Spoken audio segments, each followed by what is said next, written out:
Untuk meningkatkan wawasan politik dan partisipasi generasi muda dalam berdemokrasi, pendidikan politik bagi pemilih pemula mulai disiapkan agar dapat menjadi penggerak perubahan sekaligus penerus kepemimpinan bangsa di masa depan. Yang belum sempat bermaaf-maafan, bersilaturahmi. Membentuk partisipasi aktif dalam perhelatan demokrasi di Sumatera Selatan, generasi muda khususnya pemilih pemula perlu memiliki wawasan politik agar dapat menjadi penggerak perubahan sekaligus penerus kepemimpinan bangsa di masa depan.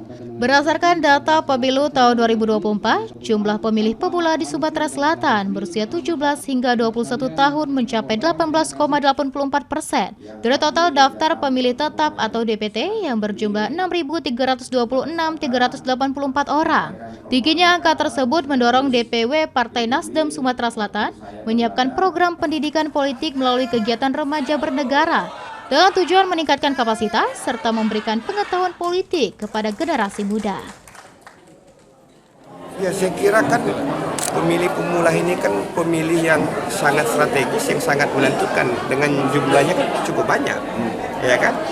Nah, oleh sebab itu tugas kita sebagai bagian daripada institusi partai politik ini untuk memberikan pemahaman, ya, untuk memberikan pendidikan politik, pengetahuan, supaya ketika mereka punya hak pilih sebagai warga negara bisa memanfaatkannya dengan baik dalam menentukan proses politik ke depan. Selain itu, sikap apatis terhadap politik yang masih terjadi di sebagian masyarakat perlu dihilangkan, khususnya di kalangan generasi muda, agar mereka mampu menemukan arah politik bangsa ke depan secara bijak dan bertanggung jawab. Eki Saputra, POL TV.